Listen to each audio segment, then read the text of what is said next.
welcome to another Running on Air video. In this one I'm looking at ESQ-1 sound generation. I'll be looking at three main areas: the available waveforms, amplitude modulation and sync.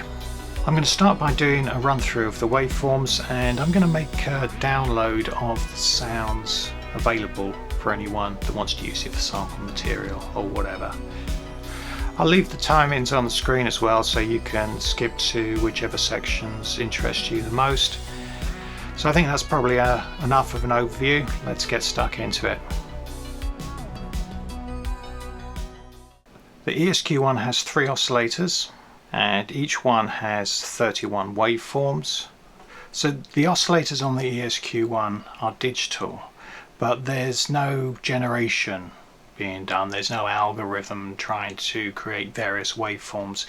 It's all small sampled waveforms which are held in memory and then read back at the appropriate speed. So the advantage of that is that you can really have any waveform you want. So if we actually look at the waveform settings, I don't think there's anything too remarkable, but I'll just quickly go through them anyway. So we've got octave setting here, and this can go quite a long way actually. So if we take it up to the top, then we can go all the way up to +5, which is, yeah, pretty good, and all the way down to -3. No restrictions in that area whatsoever. You're good on that one. And then we've got the semitones. Let's have a quick look at this. Okay, so you can only go up, and it's 11 semitones, so you can cover whatever note you want. And then if we have a look at the fine tuning, okay, so that covers the full range of the semitone, but it's in the 0 to 31 settings. I mean, ideally you would want cents for that sort of thing, but that's not what you've got there. So you've got 32, so it's going to be about 3-ish cents per value if it's spread out equally. Okay, I mean that's fine. The waveform setting, which obviously we'll be going through, and then you've got modulations, so set at the moment to off, and then we've got all the LFOs, velocity keyboard, a few other bits and pieces here which I think all need to be looked into separately, and you've got a choice of 2 as well. So you could have an LFO plus an envelope. There's various possibilities here. Next we look at the waveforms then. So number 1, saw.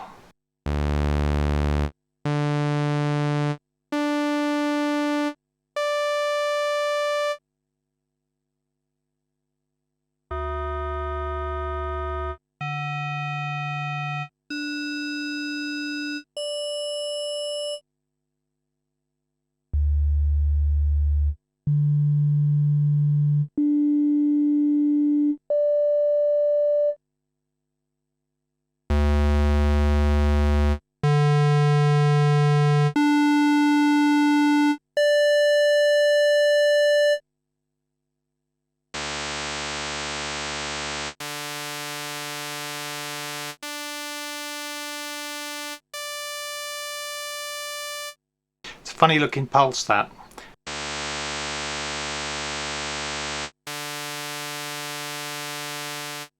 I mean, it has the right sort of sound quality, but in terms of the waveform it doesn't look anything like it, so I'm not sure why that is the case.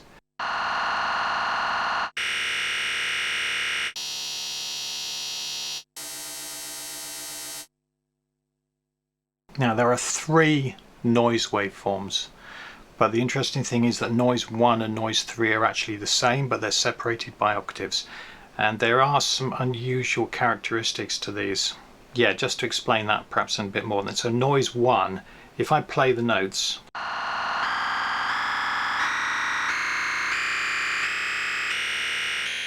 so I'm just playing an octave worth of notes there, and you can hear it's essentially the same sound on every single key, but it's just moving up in pitch. Now if I go to noise 2, I'll do the sample again.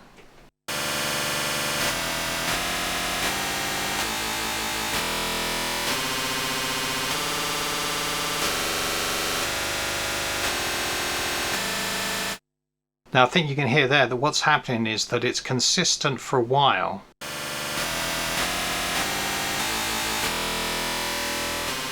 And then starts to break down and you get these other sounds, and so it becomes inconsistent and more unreliable.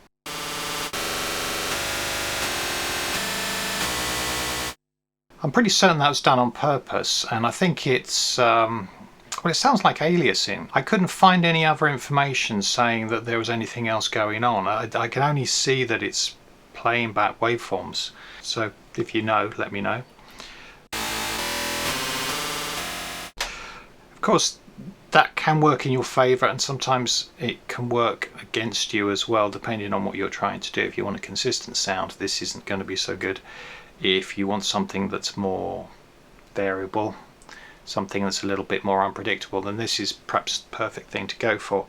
So if we go up to noise 3, and this was kind of interesting, I didn't get it straight away, but in actual fact, if I take the octave down, I think it's 2 octaves, and then I go back to noise 1 and put it up 2 octaves, you get the same sound. So it is the same waveform but spread apart. Now the difference is, though, on noise 3 rather, because it is higher in pitch, get all those crazy aliasing sounds over a much wider part of the keyboard. So yeah, potentially useful there. Let's keep going though.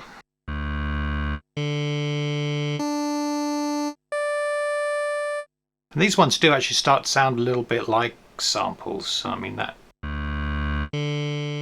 does sound a little bit like a bass guitar, and I guess it's probably where it was sampled from, I don't know.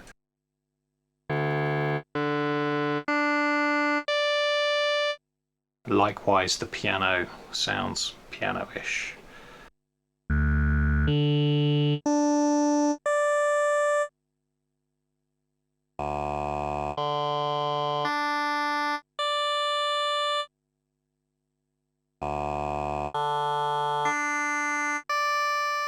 So it just sounds like it's got higher formants on that second voice there. Kick.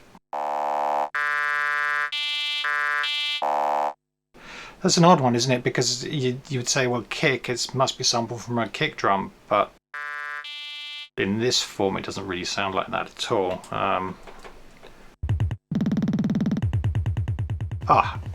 That perhaps explains it. Okay.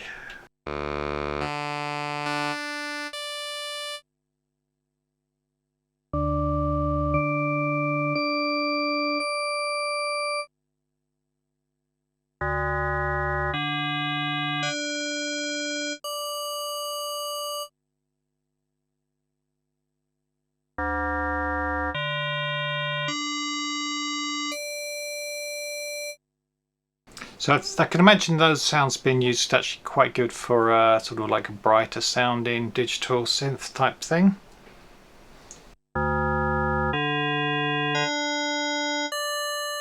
Because at the bottom they sound quite bell-like, I think.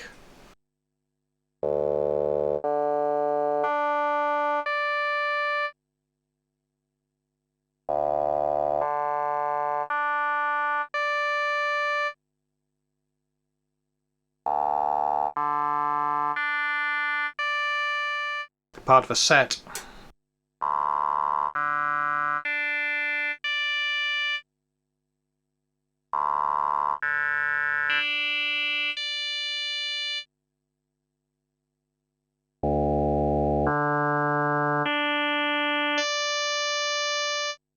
And again, it's another pulse one, but it doesn't look like a pulse to me.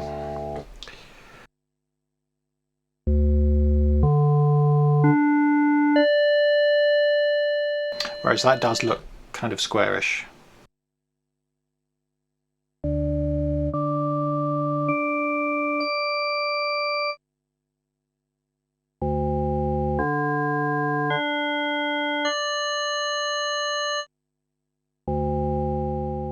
That's interesting. It's called prime, so I wonder if it's a reference to prime numbered harmonics. possibly. Let's see if I can get any. 100, 200, 300, 500. So it should, next one should be at 700, and then 1100, and then 1300 would be the next one. Okay, so that is interesting. I think that confirms it then. So it is the first 6, I think it was. Yeah, the first 6 prime numbered harmonics. Brilliant.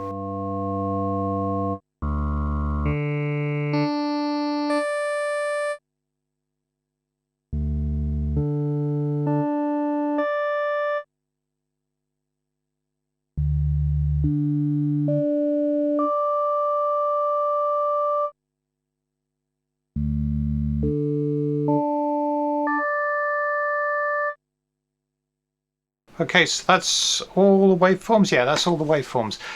Now there is, if you look into it, you'll find that there are actually secret waveforms which are accessible by doing various strange things. And that's essentially because there's a lot of similarity between the ESQ-80 and the ESQ-1, and when they did the software update, then the same waveform information was stored on the ESQ-1, and it can be accessed by loading patches which are meant for the ESQ-80.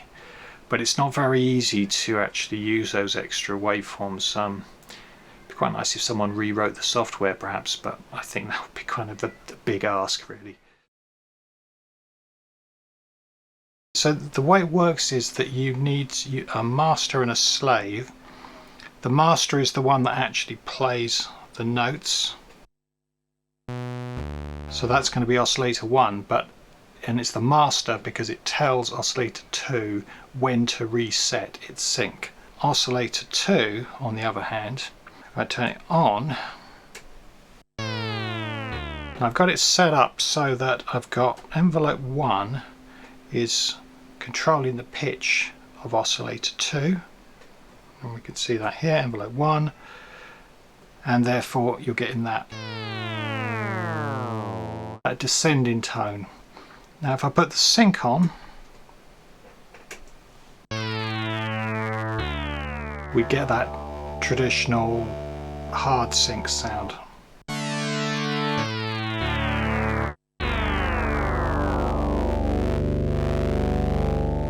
Now you'll also hear that there's a certain amount of crackliness going on there.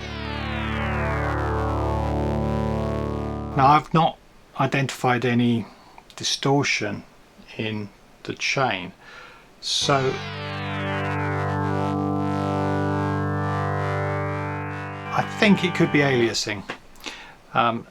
They're digital oscillators. It may not be the best implementation of sync for digital oscillators. It's an early synth, so it's got that sort of top end crackly sound. Could be useful, but on the other hand it's a little, I'm not keen on it.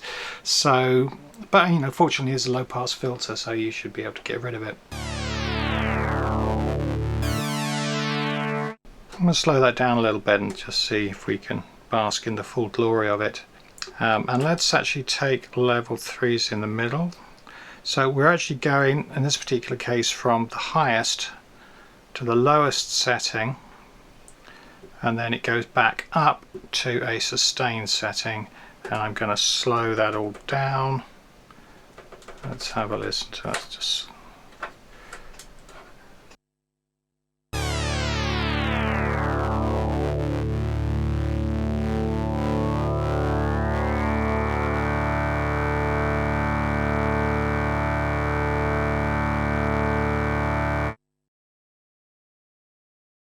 So let's have a quick look at amplitude modulation. So if we go to the modes button, then we can see both sync and AM and various other things can be accessed here. So the first thing to do is just turn the AM on, which you can see it already is. And the AM is between oscillator 1, which is the modulator, and oscillator 2, which is the carrier. Now oscillator 1, the modulator, I've tuned it so it should be as close to a fifth as we can possibly get it. We can change the tone of the AM quite considerably just by going up and down the octaves.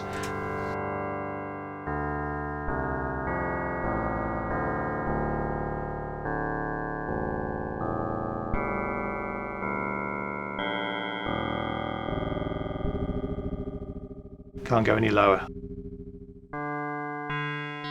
Generally speaking, the higher up in the octaves you go, the brighter the sound you're going to get.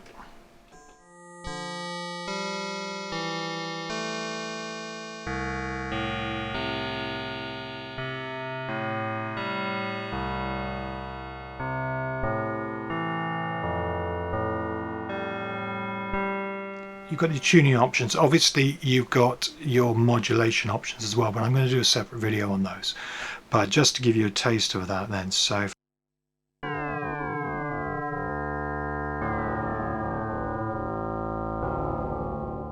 get that sort of ring mod type sound is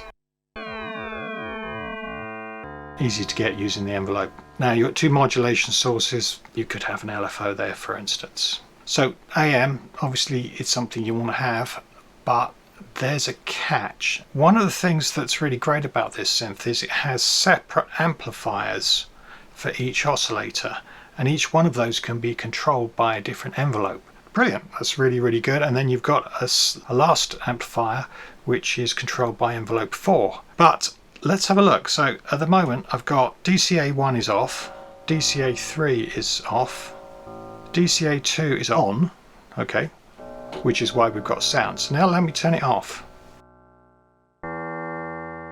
Right, now the problem is that when you engage the amplitude modulation, everything else stops working.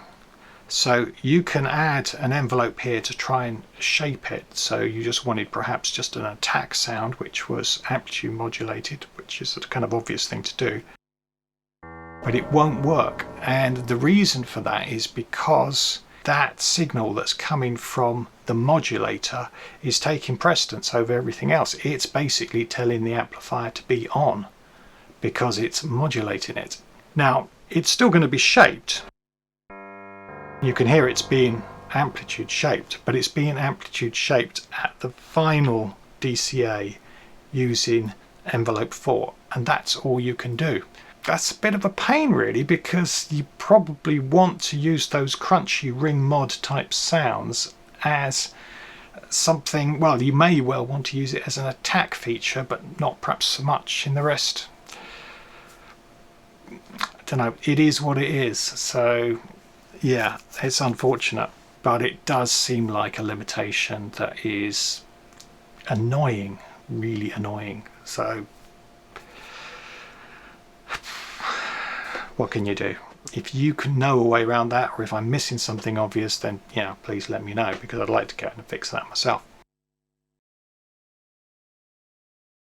So that's what I've discovered so far, looking at those areas of the ESQ. So I'm going to do another part which looks at the modulation and the filter and anything else that seems particularly interesting. Feel free to grab the download if that's of use to you. So I think that's all I've got for now. So hopefully catch you in the next one. Thanks for watching. Cheers. Bye.